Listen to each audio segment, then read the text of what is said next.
गुरुर्ब्रह्मा गुरुर्विष्णू गुरुर्देवो महेश्वरः गुरु साक्षात् परब्रह्म तस्मै श्री गुरवे नमः।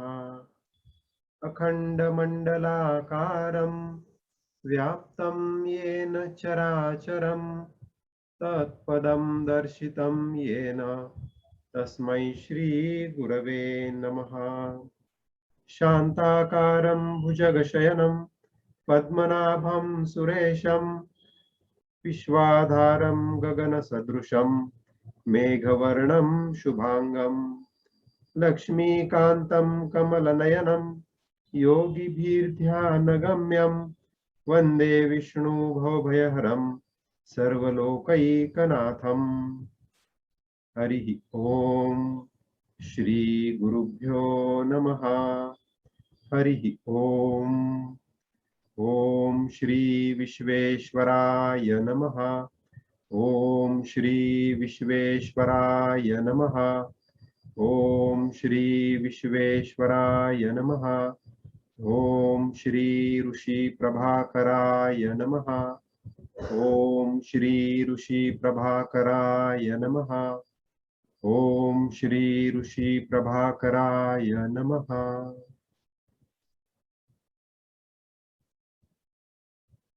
जय गुरुदेव।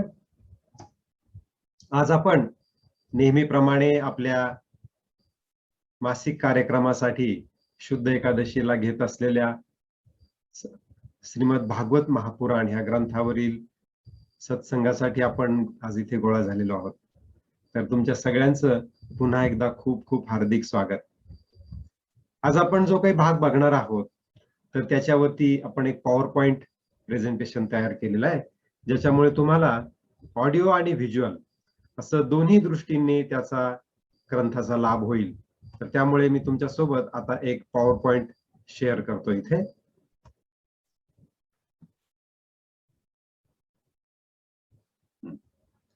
इथे भगवंताचं ध्यान मुद्रेमधील एक सुंदर असा फोटो किंवा चित्र आहे, ज्याच्यावरून आपल्याला प्रेरणा मिळते की आपणही नियमित ध्यानाचा अभ्यास करावा म्हणून।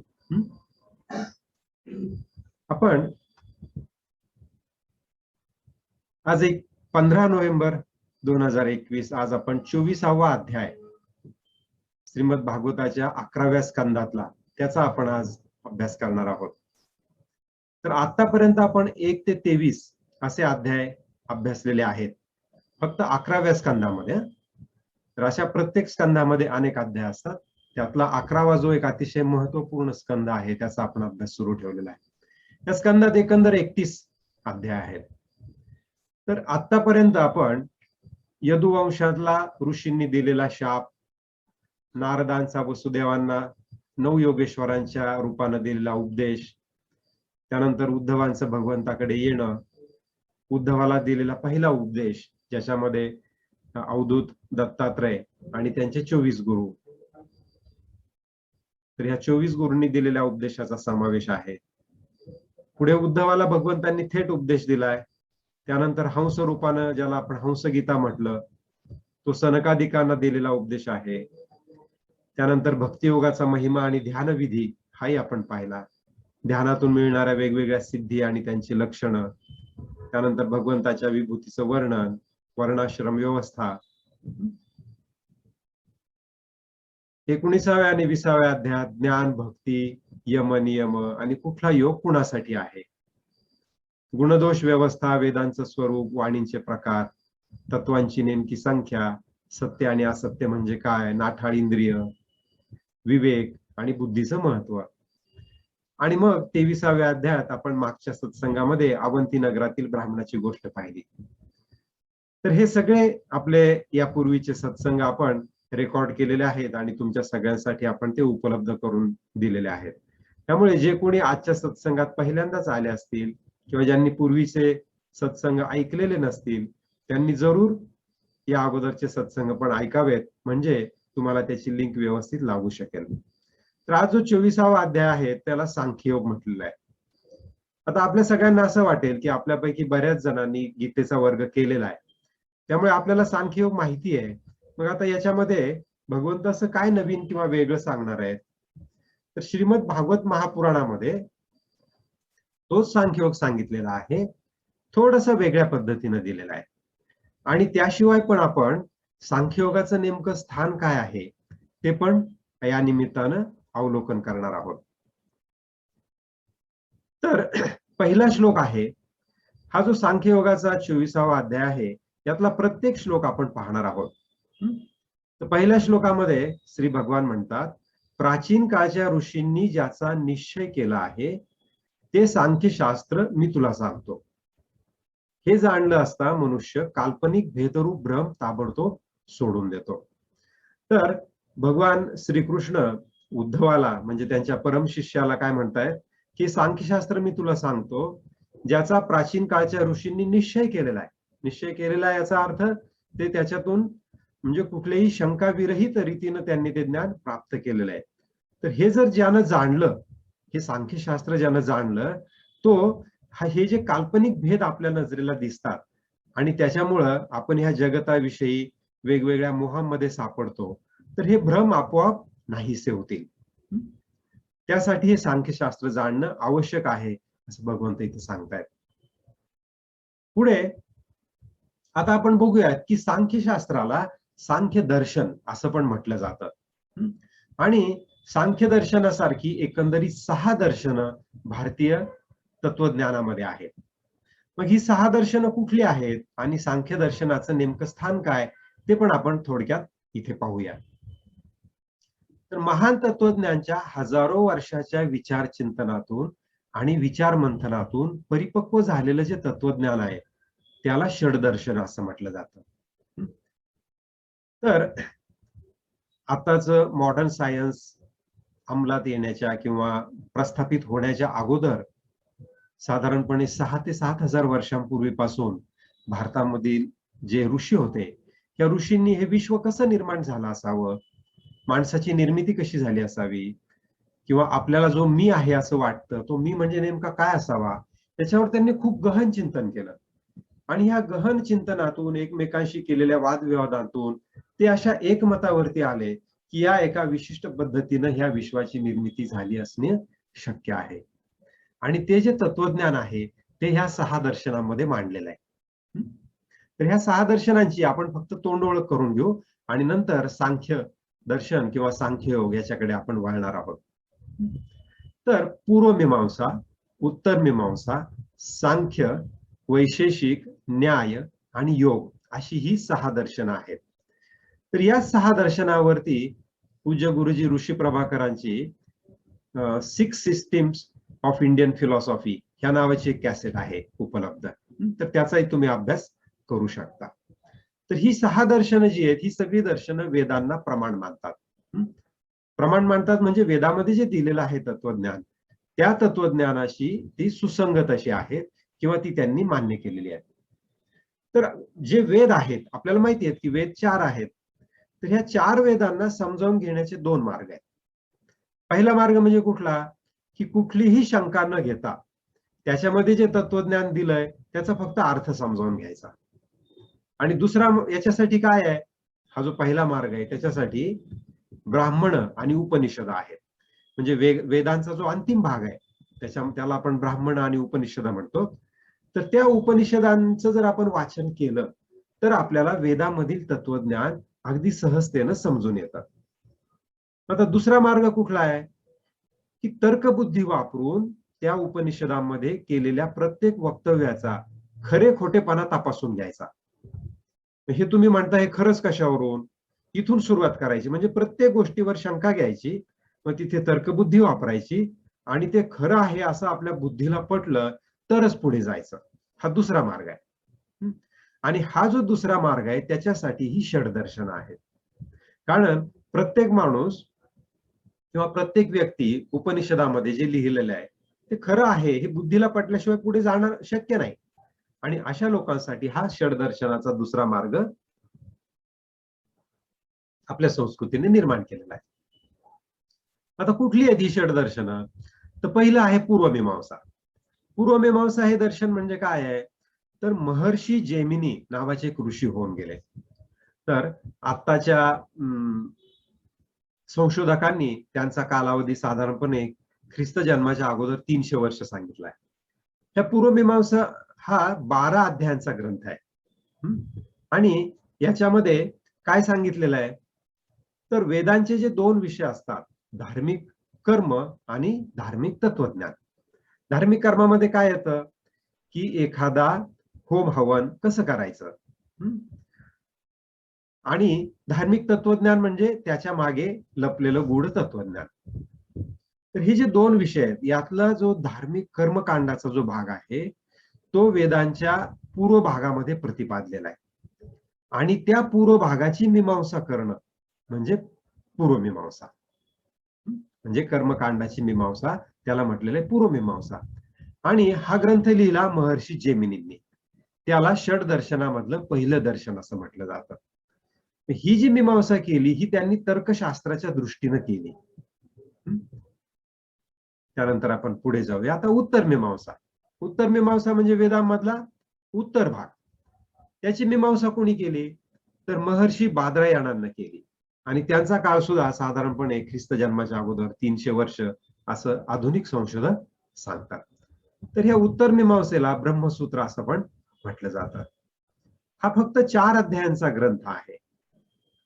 आणि वेदांच्या अखेरच्या भागामध्ये म्हणजे ब्राह्मण आणि उपनिषद याच्यामध्ये जे धार्मिक तत्वज्ञान सांगितलेलं आहे, त्या धार्मिक तत्वज्ञानाची मीमांसा कशावरती केली आहे, बुद्धीच्या कसावरती केलेली आहे. म्हणजे हे सगळे जे काही तत्वज्ञान तुम्ही सांगताय हे बौद्धिक दृष्ट्या खरं आहे का, ह्याची मीमांसा ह्या ग्रंथांतून केलेली आहे. कुठल्या, ब्रह्मसूत्र नावाचा जो उत्तर मीमांसा ग्रंथ आहे आणि पूर्वमीमांसा ग्रंथ जो आहे त्या ग्रंथामधून. तर हा उत्तर मीमांसेचा ग्रंथ हा अगदी छोटासा आहे आणि त्यामुळे त्याला वेदांत किंवा उपनिषद असं पण म्हटलं जातं. वेदांताची मीमांसा म्हणजेच उत्तर मीमांसा आणि त्याला ब्रह्मसूत्र म्हटलंय. तर ही झाली 2 दर्शनं. आता तिसरं दर्शन जे आहे त्याला सांख्य दर्शन म्हटलं जातं. तर इथं जरी ते अनुक्रमाने 3ऱ्या क्रमांकावर आलं असलं तरी ते सगळ्यात प्राचीन असं दर्शन आहे आणि त्याचे प्रवर्तक महर्षी कपिल मुनी आहेत. याचा कालावधी कधी आहे, तुम्हाला आश्चर्य वाटेल, याचा कालावधी साधारणपणे ख्रिस्त जन्माच्या अगोदर 6000 वर्ष आहे. पहिली 2 दर्शन आपण पाहिली की ख्रिस्त जन्माच्या अगोदर 300 वर्ष, परंतु हे 6000 वर्ष ख्रिस्त जन्माच्या पूर्वी, म्हणजे याचा अर्थ आजपासून साधारणपणे 8000 वर्षांपूर्वी कपिल महर्षींनी हे सांख्य दर्शन अथर्ववेदाच्या निर्मितीच्या काळामध्ये ते आकाराला आलेलं आहे. आणि कपिल महर्षींना भगवंताचा अवतार असं पण म्हटलं जातं. तसंच त्यांना प्रथम दार्शनिक, पहिले दार्शनिक असंही गौरवाने संबोधलं जातं. तर श्रीकृष्ण काय म्हणतात गीतेमध्ये, की सर्व सिद्धांमध्ये कपिल मुनी मी आहे. 10व्या अध्यायातला जो 26वा श्लोक आहे त्या 26व्या श्लोकात स्वतः श्रीकृष्ण सांगतात की सगळ्या सिद्धांमध्ये मी कपिल मुनी आहे. म्हणजे श्रीकृष्णाच्याही अगोदर कपिल मुनी होऊन गेलेले आहेत. तर हे दर्शन काय आहे, तर ह्या दर्शनामध्ये विश्वामधल्या सगळ्या तत्वांची प्रथम गणना केली गेली. हे विश्व कसं बनलं, याच्यामध्ये कुठली कुठली तत्व आहेत याची गणना करण्याचं काम सांख्य दर्शनामध्ये सगळ्यात पहिल्यांदा झालं. आणि ही गणना केलेली असल्यामुळे त्यात संख्येला प्राधान्य दिलं गेलं, त्यामुळे त्याला सांख्य असं नाव मिळालं. तसंच सांख्य हे नाव मिळण्यामागे आणखीन पण एक कारण सांगितलं जातं की सांख्य शब्दाची जी संस्कृत व्याख्या आहे त्या व्याख्येनुसार सांख्य या शब्दाचा अर्थ विवेक ज्ञान असा होतो. मग विवेक ज्ञान जे आहे त्या विवेक ज्ञानामुळे सुद्धा याला सांख्य दर्शन असं म्हटलं जातं. आता आपण चौथं दर्शन पाहू, तर त्याला वैशेषिक असं म्हटलेलं आहे. वैशेषिक दर्शनाचे प्रवर्तक महर्षी कणाद आहेत. तर वैशेषिक दर्शन म्हणजे आधुनिक भाषेत जर सांगायचं तर आधुनिक आपण फिजिक्सचा अभ्यास करतो ना किंवा भौतिक शास्त्राचा, तर ते शास्त्र किंवा त्याचा पाया हा महर्षी कणादांनी घातला गेला. आणि म्हणून आपण म्हणतो की कण कण कण में बसे है भगवान किंवा अणु रेणू. तर हा जो कण शब्द आला तो त्या कण शब्दाची निर्मिती महर्षी कणाद यांच्या नावापासून झालेली आहे. म्हणजे त्यांनी प्रत्येक वस्तूचा मूळ कुठे आहे, त्याचा छोट्यातला छोटा कण काय असेल याचा अभ्यास त्यांनी केला. परमात्मा, जीवात्मा, प्रकृती या मूळ पदार्थांचं वर्णन ब्रह्मसूत्रात दिलेलं आहे. ह्या 3 पदार्थांना ब्रह्म म्हणतात. निसर्गाचे परिणाम आणि त्याचं परिवर्तन हे 2 प्रकारचं असतं. एकतर व्यक्त आणि अव्यक्त. अहंकार, महत अहंकार, तन्मात्रा हे अव्यक्त आहेत. त्या अव्यक्ताचं वर्णन सांख्य तत्वज्ञानात केलंय. पहा, इथे आपण काय पाहिलंय की ब्रह्मसूत्र हे पहिलं दर्शन होतं. त्यात परमात्मा, जीवात्मा आणि प्रकृतीचं वर्णन आलं. सांख्य तत्वज्ञानामध्ये महत अहंकार, तन्मात्रा याचं वर्णन आलं, म्हणजे पंचमहाभूतांचं. ही पंचमहाभूत मिळून व्यक्त पदार्थ बनतात, म्हणजे आपल्याला जे दिसतं डोळ्याला ते. तर हे जे डोळ्याला दिसणारे जे पदार्थ आहेत, त्या पदार्थांचा भौतिकशास्त्राच्या दृष्टीने जो अभ्यास केला गेला त्याला वैशेषिक तत्वज्ञान असं म्हटलं गेलं. त्यानंतर न्यायदर्शन. न्यायदर्शनाचे प्रवर्तक कोण आहेत, तर महर्षी गौतम किंवा अक्षपाद गौतम असं म्हटलं जातं. यांचा काळ साधारणपणे ख्रिस्त जन्माच्या अगोदर 400 वर्षांचा आहे. यांनी काय केलं, तर न्यायदर्शनामध्ये वेदांचे जे अर्थ काढले जातात त्याचा निर्णय करण्याचं शास्त्र म्हणजे मीमांसा आहे.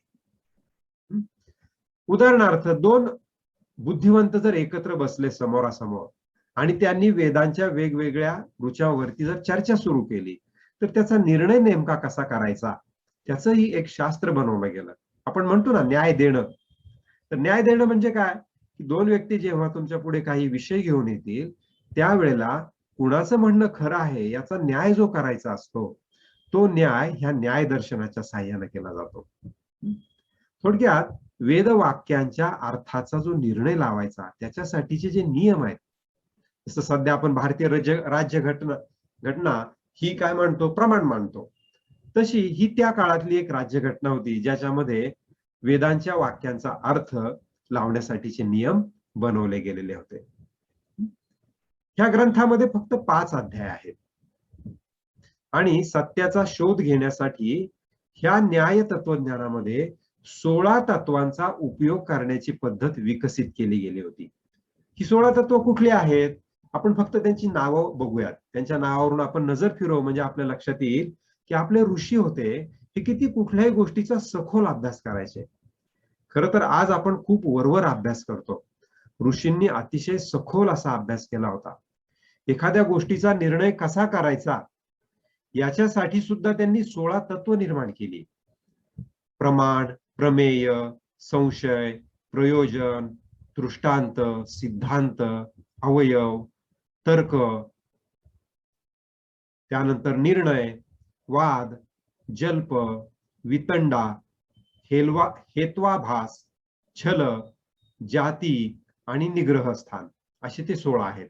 यातले बरेचसे नाव आपल्याला ऐकून माहिती आहेत, जसं की सिद्धांत, दृष्टांत, प्रयोजन, संशय, प्रमेय, प्रमाण हे सगळे शब्द आपल्याला माहिती आहेत. परंतु त्या शब्दांचे मूळ अर्थ कदाचित आता बदललेले असतील. तर्क, निर्णय, वाद, इव्हन वितंडवाद हाही शब्द आपण वापरतो. जल्प आणि हेत्वाभास हे शब्द थोडे नवीन आहेत. छल किंवा छलकपट हे शब्द आपल्याला माहिती आहेत. तर अशा रीतीनं 16 वेगवेगळ्या तत्वांच्या साह्यानं निर्णय केला जायचा. त्याला न्याय दर्शन असं म्हटलं. आणि 6वं दर्शन आहे त्याला योग दर्शन असं म्हटलेलं आहे. आता योगाचा आपण अभ्यास करतो, पण योग म्हणजे नेमकं काय आहे, तर 6 दर्शनांमधलं 6वं दर्शन आहे. आणि ह्या योग दर्शनाचा पाया घातला होता महर्षी पतंजलींनी. ह्या महर्षी पतंजलींचा काळ साधारणपणे ख्रिस्त जन्माच्या पूर्वी 200 वर्ष आहे असं आधुनिक तत्वज्ञ किंवा विद्वान सांगतात. हे तत्वज्ञान सांख्य तत्वज्ञानाला पूरक आहे. योग तत्वज्ञान हे सांख्य तत्वज्ञानाला पूरक आहे. आणि म्हणूनच भगवद्गीतेमध्ये जेव्हा आपण योगाचा अभ्यास केला त्याच वेळेला आपण सांख्य तत्वज्ञानाचा अभ्यास केलेला आहे. तर ह्या योग दर्शनाचं मुख्य उद्दिष्ट काय आहे, मनुष्याला त्याच्या जीवनाचं जे अंतिम ध्येय आहे त्या ध्येयापर्यंत घेऊन जाणं किंवा ते प्राप्त करण्याचा मार्ग दाखवणं हा योगाचा मुख्य उद्देश आहे. त्यामुळे इतर तत्वज्ञानांप्रमाणे योगदर्शन तत्वज्ञानाच्या गहन प्रश्नांमध्ये अडकत नाही. ते सरळ सरळ तुम्हाला मार्ग दाखवतं. त्याच्यामध्ये फारशी चर्चा केलेली नाहीये, जशी की पहिल्या 5 योगदर्शनामध्ये केलेली आहे. तर ती चर्चा इथे नाहीये.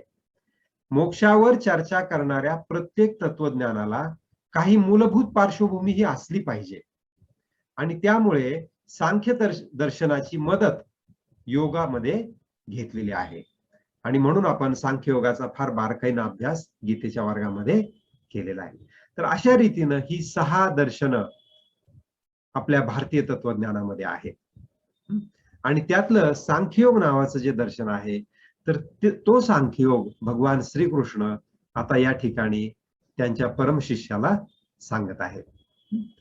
तर ते पुढच्या म्हणजे दुसऱ्या श्लोकात म्हणतायत की अगदी सुरुवातीला जेव्हा प्रलय काळ होता, प्रलयाचा अर्थ काय की त्यावेळेला कशाचंच अस्तित्व नव्हतं, शून्य होतं. प्रलयाचा अर्थ असा नव्हे की खूप पाऊस आला आणि समुद्रानं पृथ्वी गिळून घेतली. तो जो प्रलय आहे ज्याला बायबल मध्ये तो सांगितला जातो प्रामुख्यानं किंवा भारतीय पुराणांमध्ये पण काही ग्रंथांमध्ये तो सांगितलेला आहे. इथं भगवंतांना त्या प्रलयाबद्दल बोलायचं नाहीये.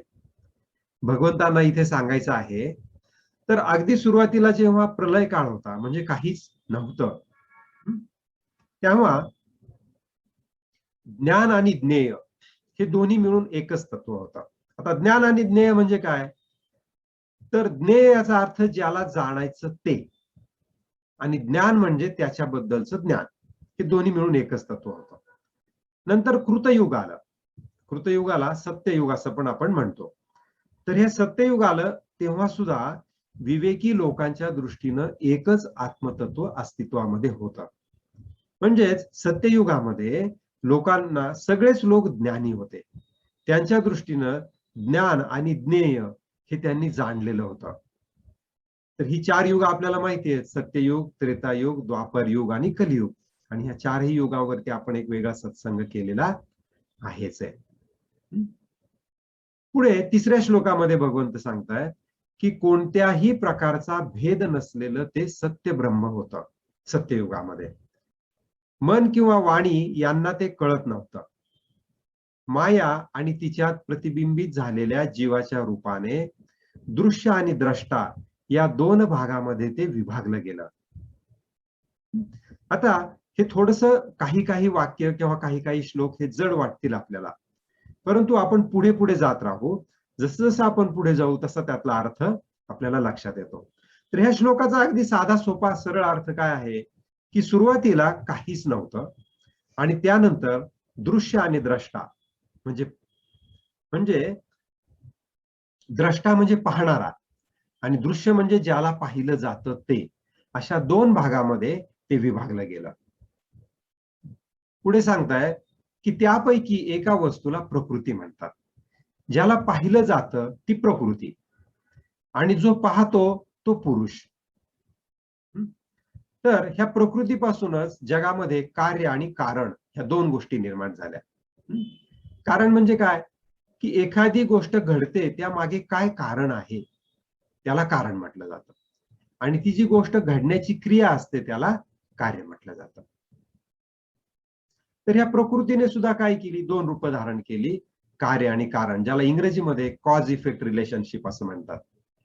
अगदी सोप्या भाषेत सांगायचं तर आपण म्हणतो की सफरचंद झाडावरून खाली पडलं, तर सफरचंद खाली पडण्याचं कार्य घडलं, पण त्याला कारण काय, तर पृथ्वीची गुरुत्वाकर्षण शक्ती हे त्याचं कारण आहे, नाही का.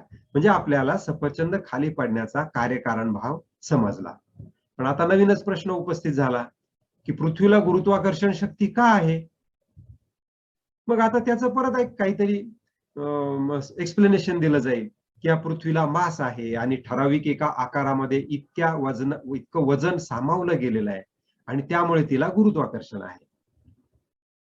मग पुन्हा एकदा का असा प्रश्न निर्माण होतो आणि ही जी प्रश्नांची मालिका आहे तिला कधीच अंत नाही आणि शेवटी आपण ह्या पृथ्वीच्या किंवा ह्या सृष्टीच्या निर्मितीच्या मुळाकडे जातो किंवा भगवंतापर्यंत जाऊन पोहोचतो. तर ह्या प्रकृतीनं 2 रूप जी धारण केली, कार्य आणि कारण, आणि दुसरी वस्तू जी होती ती म्हणजे पुरुष किंवा जीवात्मा. पुढे 5व्या श्लोकात सांगतायत सांख्ययोगाच्या की जीवांच्या शुभ अशुभ कर्मानुसार मीच प्रकृतीला प्रक्षुब्ध केलं, तेव्हा तिच्यापासून सत्व रज आणि तम हे 3 गुण प्रकट झाले. थोडक्यात काय, तर प्रकृतीची निर्मिती झाली आणि प्रकृतीची निर्मिती झाल्यानंतर सगळ्यात पहिल्यांदा सत्व रज आणि तम हे 3 गुण निर्माण झाले. म्हणजे थोडक्यात सांख्य दर्शनामध्ये ही सृष्टी कशी निर्माण झाली याचं तात्विक विवेचन दिलेलं आहे. तर सत्व रज आणि तम हे गुण सगळ्यात पहिल्यांदा निर्माण झाले. त्यानंतर ह्या 3 गुणांपासून क्रियाशक्ती आणि ज्ञानशक्ती अशा 2 शक्ती निर्माण झाल्या. तर ज्ञानशक्तीपासून महत्त्व निर्माण होतं, ज्याला बुद्धी असं म्हटलं जातं. तसं पाहिलं तर क्रियाशक्ती आणि ज्ञानशक्ती हे दोन्ही पण एकमेकांमध्ये मिसळलेलेच आहेत. हे जी महत्त्व आहे किंवा ज्याला बुद्धितत्व म्हटलं जातं, त्या बुद्धितत्वापासून अहंकार निर्माण झालेला आहे. आणि हा अहंकार 3 प्रकारचा असतो. गीतेच्या तत्वामध्ये आपण इथपर्यंत पाहिलं होतं की बुद्धितत्व आहे, बुद्धितत्वातून अहंकार तत्व आहे, पण अहंकार सुद्धा 3 प्रकारचे असतात. आणि हे अहंकार जीवाला मोह उत्पन्न करतात. तर कुठले 3 प्रकार आहेत ह्या अहंकाराचे, तर सात्विक अहंकार, राजसिक अहंकार आणि तामसिक अहंकार असा 3 प्रकारचा अहंकार आहे. हा अहंकार आणि आपण एक व्यक्ती म्हणून आपल्याला जो असतो अहंकार, तो अहंकार या दोन्हीमध्ये फार फरक आहे. हा अहंकार सृष्टीच्या निर्मितीच्या अगोदरचा आहे. हे पृथ्वी, आप, तेज, वायू, आकाश ह्या सगळ्याची निर्मिती होण्याच्या अगोदर हा सात्विक अहंकार, राजसिक अहंकार आणि तामसिक अहंकार नावाचं तत्व निर्माण झालं. आणि ह्या प्रत्येक तत्वामधून वेगळ्या वेगळ्या गोष्टी निर्माण झाल्या. त्या वेगळ्या वेगळ्या कुठल्या, तर पंचतन्मात्रा, इंद्रिय आणि मन हे तामस अहंकार हे 3 प्रकारच्या अहंकारामधून निर्माण झालेले आहेत. तामस अहंकारापासून पंचतन्मात्रा निर्माण झाल्या. आता पंचतन्मात्रा म्हणजे काय, तर आपल्याला माहिती आहे की पृथ्वी, आप, तेज, वायू आणि आकाश हे पंचमहाभूत आहेत. परंतु पंचतन्मात्रा म्हणजे काय, तर पंचतन्मात्रा म्हणजे शब्द, स्पर्श, रूप, रस आणि गंध याला तन्मात्रा म्हटलं जातं. तर आपल्याला असं वाटतं की पृथ्वी, आप, तेज, वायू, आकाश आधी आले असतील आणि मग त्याच्यापासून शब्द, स्पर्श, रूप, रस, गंध आले असतील, पण तसं नाहीये. तामस अहंकारापासून सगळ्यात अगोदर ह्या पंचतन्मात्रा निर्माण झाल्या, शब्द, स्पर्श, रूप, रस आणि गंध. आणि मग त्यापासून पंचमहाभूत निर्माण झाली. आता हे कसं झालं, तर याच्याबद्दलचं खूप बारकाईनं जे विवेचन आहे ते त्या सांख्य तत्वज्ञानामध्ये दिलेलं आहे. इथे आपण ढोबळमानाने ते पाहत पुढे जाणार आहोत. मग जो राजस अहंकार होता त्याच्यापासून काय निर्माण झालं, तर राजस अहंकारापासून इंद्रिय निर्माण झाली. आपल्याला माहिती आहे की पंचज्ञानेंद्रिय आहेत आणि जसं की कान, नाक, डोळे, त्वचा ही सगळी इंद्रिय राजस अहंकारापासून निर्माण झाली. त्याचप्रमाणे राजस अहंकारापासून दुसरी 5 इंद्रिय आहेत, हात, पाय, तोंड किंवा ज्याला आपण वाचा म्हणतो, गुदा आणि जननेंद्रिय, ही सुद्धा 5 इंद्रिय राजस अहंकारापासूनच निर्माण झाली. अशी 10 इंद्रिय आहेत आणि 11वं इंद्रिय ज्याला मन असं म्हटलं जातं, अशी 11 इंद्रिय राजस अहंकारापासून आली. सात्विक अहंकारापासून काय निर्माण झालं, तर ही जी 11 इंद्रिय आहेत त्या 11 इंद्रियांना कार्यरत करणाऱ्या इंद्रियांच्या अधिष्ठात्री देवता असतात. त्या 11 देवता सात्विक अहंकारापासून निर्माण झालेल्या आहेत. म्हणजे ऋषींनी गहन चिंतन निर्माण केलं की ही 11 इंद्रिय आहेत, पण ही 11 इंद्रिय कार्य कसं करतात. ही इंद्रिय स्वतःहून तर कार्य करणार नाहीत, तर त्याच्या मागे कार्य करायला लावणारा जो एक प्रकारचा प्राण किंवा जी एक प्रकारची शक्ती आहे, त्या शक्तीला त्यांनी देवता असं नाव दिलं. पुढे जाऊया आपण. आणि भगवंत म्हणतात की माझ्या प्रेरणेनं, म्हणजे भगवान हे यापेक्षा वेगळेच आहेत, तर माझ्या प्रेरणेनं हे सगळे पदार्थ एकत्र झाले. कुठले, पंचतन्मात्रा, त्यानंतर 11 इंद्रिय आणि 11 देवता, हे सगळेजण एकत्र झाल्यानंतर त्याच्यामधून ब्रह्मांड रूप अंड निर्माण झालं. हे जे ब्रह्मांड आपल्याला दिसतं, ब्रह्म अधिक अंड, त्यामुळे त्याला ब्रह्मांड म्हटलेलं आहे. तर हे सगळे पदार्थ एकत्रित येऊन ब्रह्मांड निर्माण झालं आणि हे ब्रह्मांड म्हणजे माझं निवासस्थान आहे. आपल्याला जे डोळ्याला दिसतं आपल्या आजूबाजूला पसरलेलं जे विश्व आहे, तर हे विश्व म्हणजे हे ब्रह्मांड, हे भगवंताचं निवासस्थान आहे.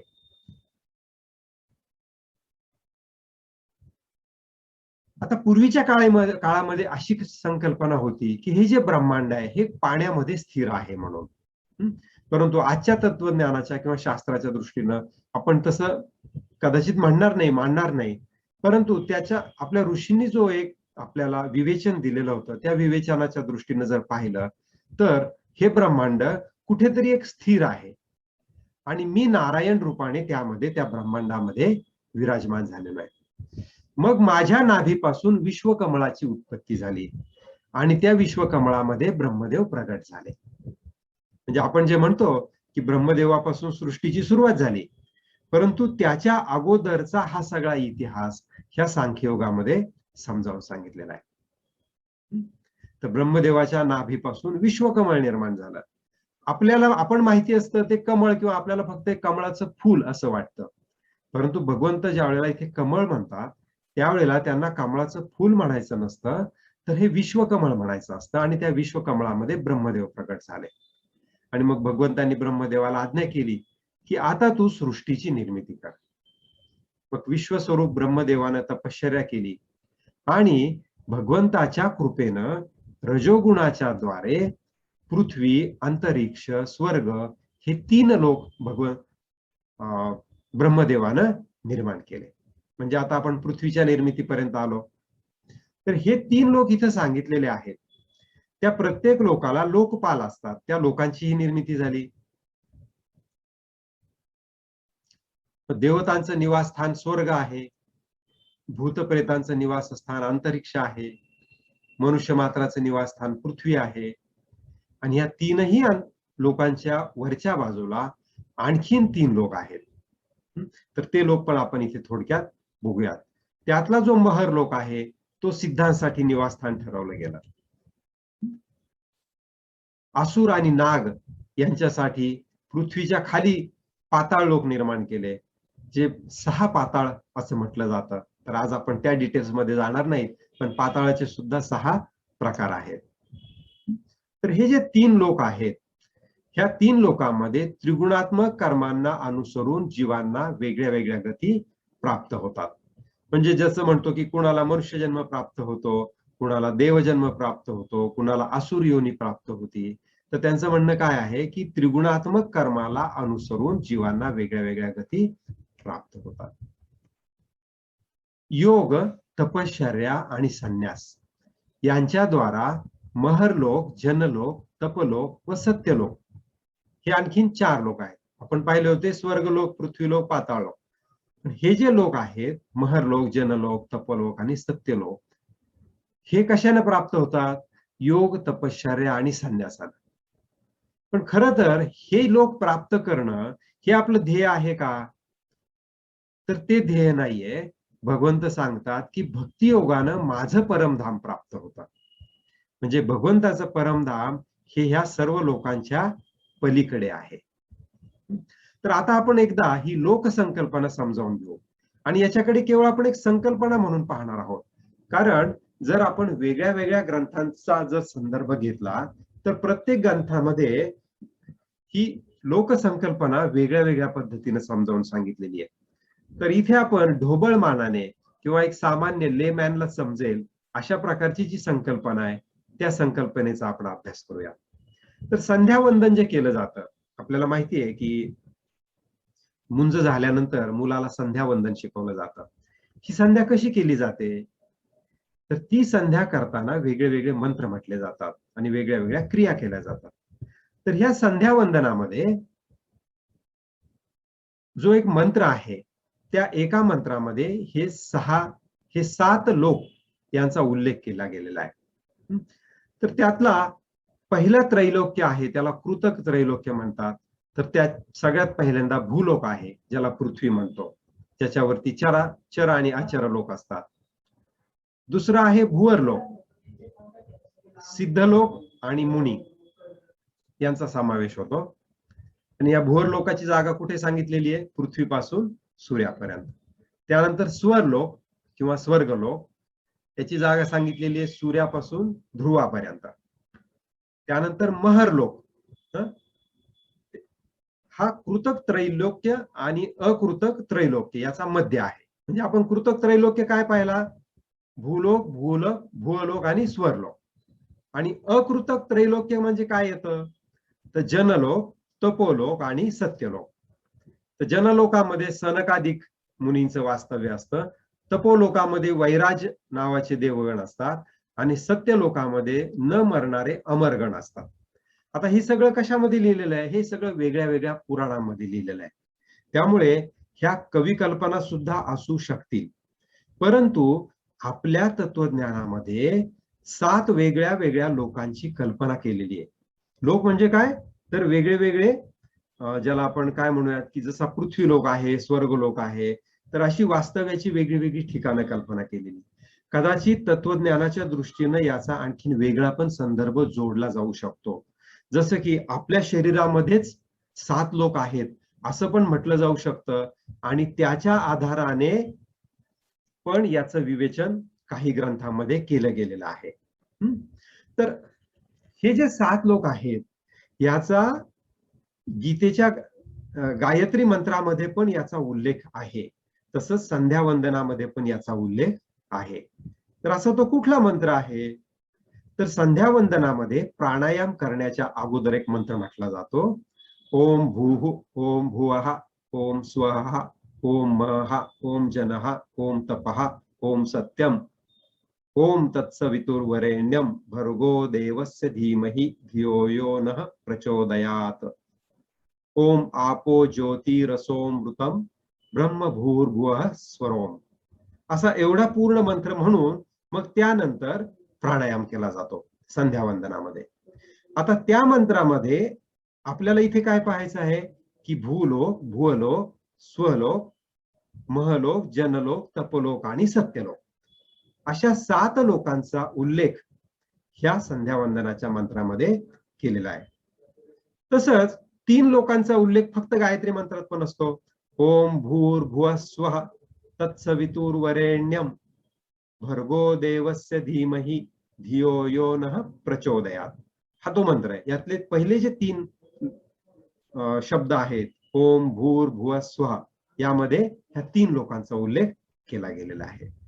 तर अशा रीतीनं ही जी लोकसंकल्पना आहे, ही आपल्या भारतीय तत्वज्ञानामध्ये खूप सखोल रुजलेली आहे. तर आपण आता मूळ मुद्द्याकडे येऊया की भगवंताचं परमधाम जे आहे ते याच्याही पलीकडे आहे, जे केवळ भक्तियोगाने प्राप्त होतं. आता पुढे जाऊ आपण. तर भगवंत 15व्या श्लोकामध्ये सांगतात की हे कर्मयुक्त जग कर्मफल देणाऱ्या कालरूप माझ्यामुळे या गुणप्रवाहात कधी वर तर कधी अधोगतीला जाते. म्हणजे ह्या श्लोकाचा अर्थ असा होतो की सायक्लिक ऑर्डर प्रमाणे हे विश्व निर्माण होतं आणि लयाला जातं. पुढे ते म्हणतायत की लहान मोठे कृशस्थूल असे जे जे पदार्थ उत्पन्न होतात ते सर्व प्रकृती आणि पुरुष ह्या दोघांच्या संयोगाने उत्पन्न होतात. तर गीतेच्या वर्गात हे पण आपण बारकाईने पाहिलेलं आहे की जड आणि प्राण ह्या दोन्हीच्या संयोगानं किंवा प्रकृती आणि पुरुष ह्या दोन्हीच्या संयोगानं जिवंत प्राणी मात्र निर्माण होतात. पुढे भगवंत सांगतायत 17व्या आणि 18व्या श्लोकामध्ये, आता हा फार महत्वाचा श्लोक आहे बरं का. सांख्ययोगाचं जे कोर पार्ट आहे किंवा मध्यवर्ती संकल्पना आहे ती या ठिकाणी आहे, आणि ही आपण थोडी व्यवस्थित समजावून देऊ. याच्या अगोदरचा भाग हा समजावून घ्यायला कदाचित अवघड वाटेल, कदाचित कवी कल्पना वाटेल, परंतु तत्वज्ञानाचा खरा अर्थ जो आपल्याला जीवनात पदोपदी उपयोगी पडू शकतो तो या ठिकाणी येतो. तर भगवंत सांगतायत की ज्याच्या सुरुवातीला आणि शेवटी जे असतं तेच मध्ये असतं आणि तेच सत्य आहे. पहा बरं का, मोठा गमतीदार श्लोक आहे हा, की सुरुवातीला आणि शेवटी जे असतं तेच मध्ये असतं आणि तेच सत्य आहे. उदाहरणार्थ आपण पाहतो मातीचं एखादं मडकं पाहतो किंवा तांब्याची घागर पाहतो. आपण त्या घागरीला घागर म्हणून पाहतो, पण घागर निर्माण होण्याच्या सुरुवातीला काय होतो? तर ज्या तांब्याची ती घागर आहे ते तांब सुरुवातीला, तांबा हा धातू होता, तांब्याचा पत्रा असेल किंवा तांब्याचा गोळा असेल, आणि जेव्हा त्या घागरीचं आयुष्य संपतं, ती फुटते, ती आपण मोडीला देतो, मोडीला दिल्यानंतर पुन्हा तिला वितळवली जाते आणि शेवटी काय होतं? पुन्हा तो गोळा तयार होतो. म्हणजे जे सुरुवातीला आहे आणि शेवटी आहे तेच मध्ये सुद्धा होतं, परंतु आपल्याला ते घागरीच्या रूपात दिसत होतं, आपण त्याला तांब म्हणत नव्हतो. मडक्याला आपण माती म्हणत नाही, त्याला आपण मडकं म्हणतो. पण सुरुवातीलाही माती होती, शेवटी पण मातीच आहे. मध्ये ते फक्त भासमान होतं आपल्याला की हे मडकं आहे म्हणून, ही घागर आहे म्हणून, हा भास आपल्याला निर्माण होतो. तर असा या श्लोकाचा अर्थ आहे. तर हे जे कार्य आहे, हे जे कार्य घडलं, मातीपासून मडकं तयार झालं, तांब्यापासून घागर तयार झाली, याला कार्य म्हणायचं. तर हे कार्य ही फक्त व्यवहारासाठी केलेली कल्पना आहे, ते अंतिम सत्य नव्हे, लक्षात घ्या. आता इथेच आपण घागर आणि मडकं याच्या जागी आपण स्वतःचा देह ठेवून पाहू बरं काय होतंय. तर हा देह हे कार्य आहे आणि ही व्यवहारासाठी केलेली कल्पना आहे. थोड्या दिवसानं घागरीसारखं ह्या देहाचं पण काय होणार आहे? पंचतत्वामध्ये विलीन होणार आहे. तसंच हा देह निर्माण होण्याच्या पूर्वी पण तो पंचतत्वामध्येच कुठेतरी पसरलेला किंवा विरघळलेला होता. तर हे ते अगोदर जे होतं आणि शेवटी जे असणार आहे तेच सत्य आहे. ही जे मध्ये आपल्याला दिसतोय हा देह म्हणजे व्यवहारासाठी केलेली फक्त एक कल्पना आहे. हा सांख्ययोगाचा महत्वाचा भाग आपण इथे समजून घ्यायचा आहे. आता इथे ते अजून एक उदाहरण देत आहेत की जशी बांगड्या किंवा कानातली कुंडलं हे सोन्याचं कार्य आहे. सोन्यापासून घडलेलं कार्य आहे. पंचमहाभूतापासून घडलेलं कार्य म्हणजे हा देह आहे. मातीपासून घडलेलं कार्य म्हणजे ते मडकं आहे. किंवा घडा, गाडगं इत्यादी मातीची कार्य आहेत. पहिला कारण पदार्थ ज्या परम कारणाच्या आधाराने पुढील कार्यपदार्थाला उत्पन्न करतो तेच परम कारण केवळ सत्य असतं. हा सिद्धांत मांडला. हा सोप्या भाषेत आपण बघूया. आता इथे काय आहे की पहिला कारण पदार्थ म्हणजे काय? की माती झाली. नाही, माती पण नाही. त्याचं उदाहरण आणखीन थोडं पुढे सोप्या भाषेत आपण घेऊयात. मी त्या स्लाइड पर्यंत जातो. कारण तेच कार्याच्या आधी आणि शेवटीही असतं. याच्याबद्दलचं एक उदाहरण पुढे आपल्याला देत आहेत की जसा भिजलेला मातीचा गोळा घड्याचं कारण असतो. आता परम कारण माती झाली, कारण भिजलेला गोळा झाला.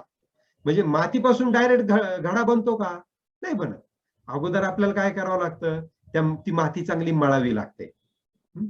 पण पाहतो ना, कुंभार त्या मातीला चांगला मळतो, मऊ करतो. तर तो जो मळलेला मऊ असा मातीचा गोळा आहे, ती पण खरं पाहिली तर मातीच आहे, तो काही घडा नाहीये.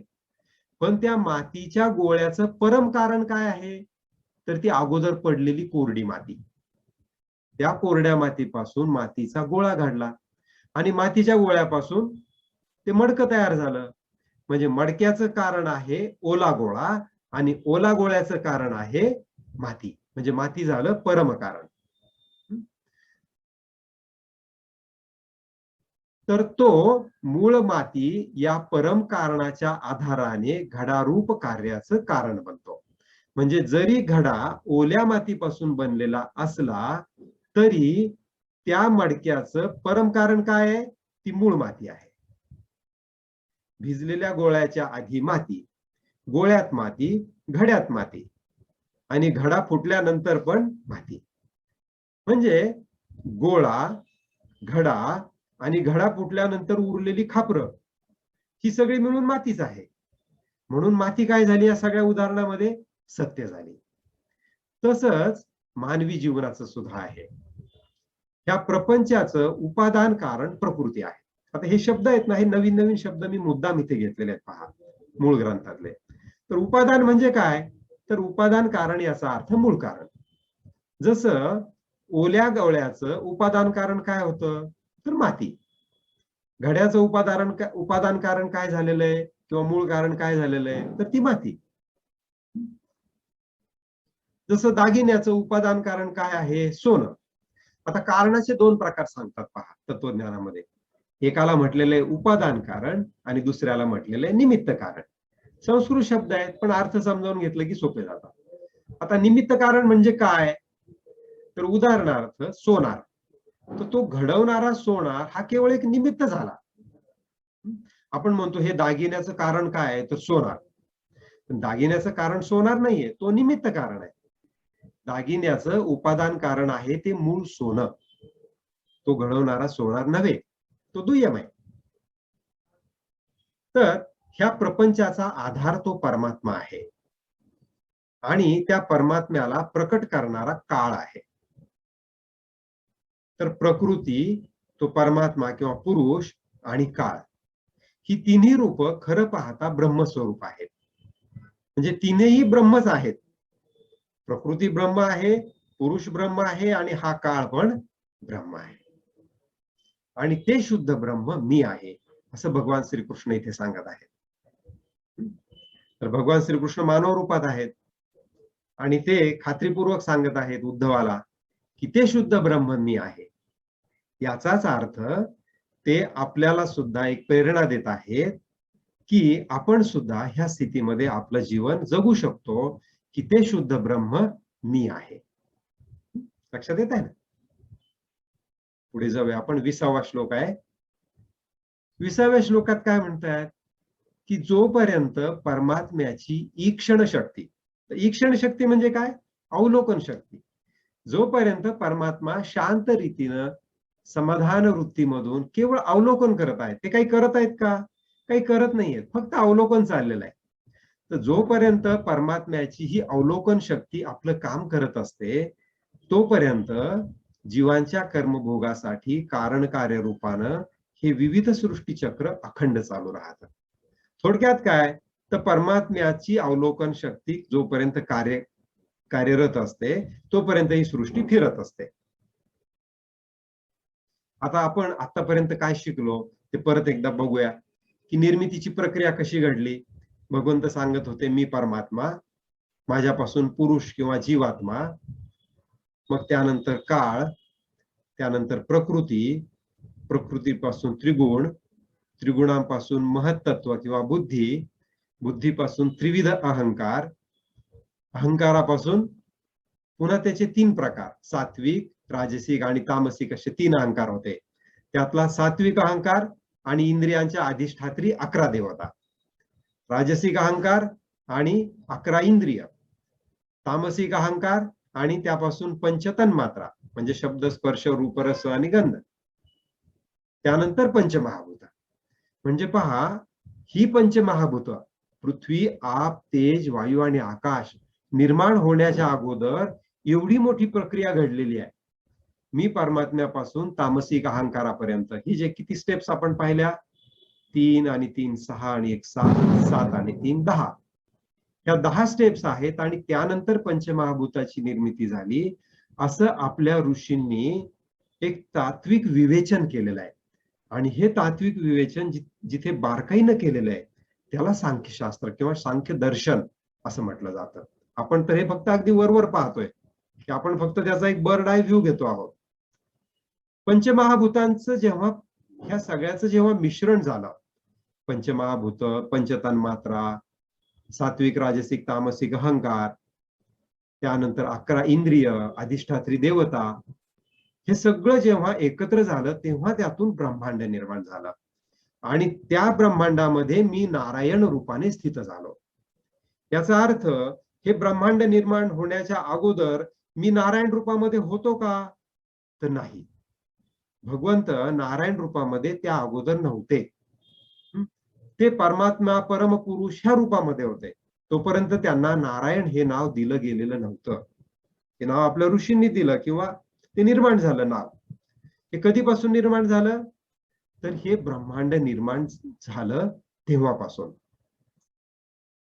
मग काय सांगता येते की ह्या सर्वांचं मिश्रण म्हणजे ब्रह्मांड आहे. त्यामध्ये मी नारायण रूपाने स्थित झालो आणि मग माझ्यामधून विश्वकमळ फुललं आणि त्या कमळामध्ये मी ब्रह्मदेवाची निर्मिती केली आणि मग मी पुढचं काम ब्रह्मदेवावर सोपवलं. आणि मग विविध लोक निर्माण झाले, सृष्टीची निर्मिती झाली. आता भगवंत सांगतायत की मी कालरूपानं हे ब्रह्मांड व्यापलेलं आहे. तोपर्यंत विविध लोकांची उत्पत्ती आणि संहार होत असतात. म्हणजे वेगळे वेगळे लोक निर्माण होतात आणि ते नष्टही होतात. कधीपर्यंत? मी जोपर्यंत काळ रूपाने उपस्थित आहे तोपर्यंत. पण जेव्हा मी प्रलय करण्याचा संकल्प करतो तेव्हा हे ब्रह्मांड त्रिगुणासहित विनाशाला योग्य होतं. म्हणजे त्याचा पूर्णपणे विनाश होतो. हा विनाश कसा होतो ते सुद्धा भगवंतांनी समजावून सांगितलेलं आहे. पुढे 22व्या श्लोकात सांगतात की ही जे पृथ्वी तत्व आहे, आपल्याला डोळ्याला दिसणारी जी पृथ्वी आहे किंवा जे जड तत्व दिसतं, हे सगळं जड तत्व विनाशाच्या वेळी एकमेकांमध्ये लीन होतं. तर लीन होण्याची प्रक्रिया कशी आहे की प्राण्यांचं शरीर अन्नामध्ये जातं, अन्न बीजामध्ये जातं, बीज भूमीमध्ये जातं, भूमी गंध तन्मात्रेमध्ये लीन होऊन जाते. आता आप आणि तेज तत्व कसे लीन होतं? तर गंध तन्मात्रा पाण्यामध्ये लीन होते, पाणी रसामध्ये, रस तेजामध्ये, त्यानंतर पुढे तेज वायूमध्ये, रूप वायूमध्ये, वायू स्पर्शामध्ये, स्पर्श आकाशामध्ये, आकाश शब्द तन्मात्रेमध्ये लीन होऊन जातं. म्हणजे ही जी लिंक आपण पाहिली, ही लिंक इथे आपण मुद्दाम यासाठी बारकाईनं पाहिली की एकापेक्षा एक तरल ज्या गोष्टी आहेत तर त्यांचा अनुक्रम इथे आपल्याला पाहायला मिळेल. की पृथ्वीपेक्षा तरल आहे त्या पृथ्वीतून निघणारा गंध, तो गंध त्या गंधापेक्षा तरल आहे आप किंवा पाणी, पण त्या पाण्यापेक्षा तरल आहे त्या पाण्याला असणारा रस, त्या रसापेक्षा तरल आहे तेज, आणि त्या तेजापेक्षा तरल आहे ज्या तेजाच्या साह्यानं आपल्याला एखाद्याचं रूप दिसतं ते रूप, त्या रूपापेक्षा तरल आहे वायू, आणि त्या वायूची जाणीव ज्या स्पर्शानं होते तो स्पर्श त्याच्याही पेक्षा तरल आहे. त्या स्पर्शापेक्षा तरल आहे आकाश, आणि आकाशापेक्षाही तरल आहे त्या आकाशामध्ये फिरणारा शब्द. म्हणजे अशा रीतीनं पृथ्वीपासून शब्द ह्या संकल्पनेपर्यंत एकापेक्षा एक तरल गोष्टींचं विवेचन आपल्या ऋषींनी अतिशय सूक्ष्म रीतीनं केलेलं आहे. आणि हा जो शब्द आहे ह्या शब्दालाच आपण शेवटी ओंकार असं म्हणतो किंवा ब्रह्मस्वरूप असं म्हणतो. आपण पुढे जाऊया. 24वा श्लोक आहे की ही सगळी इंद्रिय आपल्या आपल्या अधिष्ठाती देवतांमध्ये विलीन पावतात आणि शेवटी राजस अहंकारामध्ये विलीन होतात. म्हणजे आता ही विलीनीकरणाची प्रक्रिया उलट गतीने चाललेली आहे. इंद्रिय कुठली? बाह्यकरण आणि अंतःकरण, म्हणजे 5 ज्ञानेंद्रिय, 5 कर्मेंद्रिय, मन बुद्धी चित्त आणि अहंकार. ही सगळी इंद्रिय राजस अहंकारामध्ये विलीन होऊन जातात. राजस अहंकार आपला नियंता असलेल्या सात्विक अहंकार रूप मनामध्ये विलीन होतो. शब्द तन्मात्रा महाभूताचं कारण असलेल्या तामस अहंकारामध्ये विलीन होतात, आणि सर्व जगाला मोहित करण्यास समर्थ असलेला त्रिविध अहंकार, हा जो त्रिविध अहंकार आहे सात्विक, राजसिक आणि तामसिक, तो कुठे विलीन होतो? तो महत्त्वामध्ये किंवा बुद्धीमध्ये विलीन होतो. ते महत्त्व तिला कारण असलेल्या त्रिगुणामध्ये लीन होऊन जाते. आणि हे 3 गुण प्रकृतीमध्ये, आणि प्रकृती अविनाशी अशा कालामध्ये लीन होऊन जाते. हा काल मायामय जीवामध्ये आणि जीव माझ्यामध्ये, अजन्मा परमात्म्यामध्ये लीन होऊन जातो. हे पहा, हे तुम्हाला समजायला जरी थोडं जड वाटत असलं तरी सुद्धा अशा प्रकारचं काही तत्वज्ञान आपल्या ऋषींनी निर्माण केलेलं आहे हे माहिती असणं, हे सुद्धा खूप मोठी गोष्ट आहे. आणि ते माहिती करून घेणं एवढाच आपला उद्देश आहे. ह्या तत्वज्ञानाच्या बारकाव्यात जाणं हा आपला इथे उद्देश नाहीये. परंतु पुढे जेव्हा केव्हा तुम्हाला एखाद्या गोष्टीचा बारकाईनं अभ्यास करावासा वाटेल तेव्हा तुम्ही ह्या तत्वज्ञानाकडे वळू शकता. आत्मा मात्र आपल्या स्वरूपात स्थित राहतो. काय म्हणतात भगवंत? काल हा मायामय जीवामध्ये, जीव माझ्यामध्ये, मी कोण आहे? अजन्मा परमात्मा आहे. तर तो जीव माझ्यामध्ये लीन होऊन जातो. परंतु आत्मा, आत्मा आणि जीव याला वेगळं सांगितलेलं आहे. तो आत्मा मात्र आपल्या स्वरूपामध्ये स्थित राहतो. म्हणजे तोच आत्मा म्हणजे परमात्मा आहे. त्यामुळे तो आणखीन कुणामध्ये वेगळा विलीन होत नाही. तो विश्वाची उत्पत्ती आणि लय यांच्या अधिष्ठानामुळे जाणला जातो. हा आत्मा कशामुळे जाणला जातो? तर विश्व उत्पन्न होतं आणि त्याचा लय होतो. म्हणजे हे झालं कार्य. तर ह्या कार्याचं जे कारण आहे, तो आत्मा, अजन्मा, परमात्मा, तो कशामुळे जाणला जातो? तर त्या अधिष्ठानामुळे जाणला जातो. तर अशा रीतीनं भगवंतांनी पहिल्या 27 श्लोकामध्ये सांख्य योगाच्या रूपानं विश्वाची निर्मिती, म्हणजे भगवंतापासून, स्वतःपासून आपल्यापर्यंत आणि आपल्यापासून पुन्हा शून्यापर्यंत किंवा भगवंतापर्यंत उलट क्रमाने त्याचा लय, हे दोन्ही कसं होतं हे त्यांनी आपल्याला समजावून सांगितलं. आता काय म्हणतायत ते? आता असं म्हणतायत की हा सगळा जो तुम्ही अभ्यास केला, हा सगळा अभ्यास जो समजावून घेतो आणि हा अभ्यास विवेक दृष्टीने याच्याकडे जो पाहतो, त्याच्या चित्तामध्ये भेदविषयक भ्रम कसा निर्माण होईल? म्हणजे त्याला कुठला भेद निर्माणच होणार, मनात त्याच्या निर्माणच होणार नाही ना. म्हणजे पुन्हा एकदा आपण त्या माती मडक्याच्या वर्णनाकडे येऊया, की मुळामध्ये माती आहे, पण त्या मातीचा ओला गोळा तयार झाला, म्हणजे भेद झाला. त्या ओल्या गोळ्यापासून मडकं निर्माण झालं, पुन्हा भेद निर्माण झाला. पुन्हा ते मडकं फुटलं आणि खापराचे तुकडे दिसू लागले, पुन्हा भेद निर्माण झाला. आणि पुन्हा काही दिवसांनी त्या खापराचे तुकडे विलीन झाले मातीमध्ये आणि त्याची माती झाली. म्हणजे मध्ये जो दिसत होता तो सगळा भ्रम होता आणि सत्य केवळ ती माती होती. तर ह्याला विवेक दृष्टी म्हणायचं, ह्या मूळ सत्याकडे पाहणं.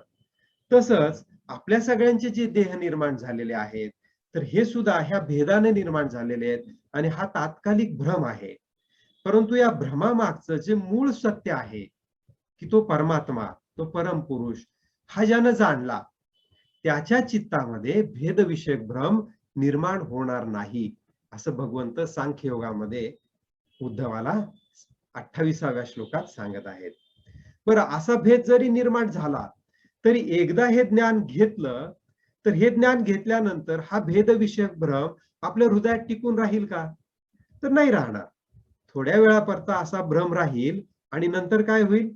तो भ्रम ज्ञानामुळे नाहीसा होऊन जाईल. जसं सूर्योदयानंतर आकाशात अंधकार राहू शकेल का? म्हणजे सूर्य उगवला तर अंधार राहतो का? नाही. तसंच जर सांख्य योगाचा अभ्यास केला, सांख्य दर्शन एखाद्यानं जाणलं बारकाईनं, तर त्याच्या चित्तामधील हा भेदविषयक भ्रम पूर्णपणे नाहीसा होईल. तर कार्य आणि कारण ह्या दोघांचाही साक्षी असणारा मी, सृष्टीची उत्पत्ती ते प्रलय आणि प्रलयापासून उत्पत्ती, हे सगळं सांख्यशास्त्र तुला सांगितलं. त्यामुळे आत्मस्वरूपाविषयीचा संशय पूर्णपणे नाहीसा होतो. आपलं जे आत्मस्वरूप आहे त्याच्याबद्दल जो एक संशय आपल्या मनामध्ये असतो, की माझी निर्मिती कशी झाली, मी कुठून आलो, कुठे जाणार आहे, जन्म घेण्याच्या अगोदर मी कुठे होतो, हे जे सगळे संशय आहेत, हे सगळे संशय आत्मस्वरूपाविषयीचे नाहीसे होतात. कशानं? तर सांख्य दर्शन जाणल्यानं. आणि हे दर्शन मी तुला इथे सांगितलेलं आहे. तर अशा रीतीनं भगवंत इथे ह्या सांख्य योग नावाचा जो 25वा अध्याय आहे याची पूर्तता करतात आणि त्याबरोबरच आपली ही पॉवर पॉइंट पण या ठिकाणी संपते.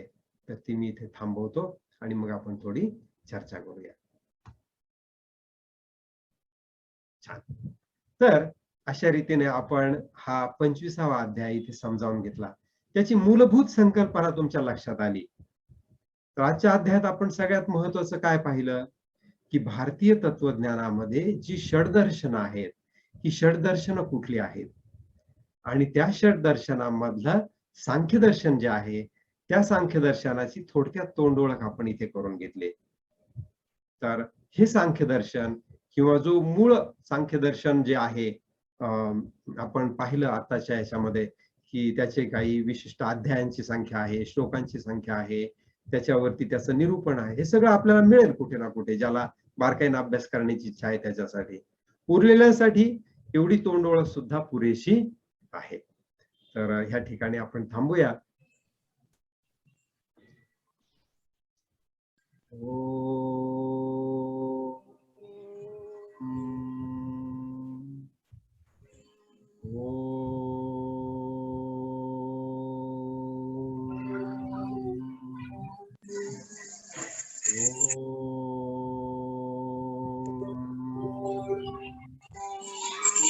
ततो मा सद्गमय तमसो मा ज्योतिर्गमय मृत्योर्मा अमृतं गमय. ओम शांति शांति शांति. हरि ओम. श्री गुरुभ्यो नमः. हरि ओम. ओम श्री विश्वेश्वराय नमः. ओम श्री विश्वेश्वराय नमः. ओम श्री विश्वेश्वराय नमः. ओम श्री ऋषि प्रभाकराय नमः. ओम श्री ऋषि प्रभाकराय नमः. ओम श्री ऋषि प्रभाकराय नमः.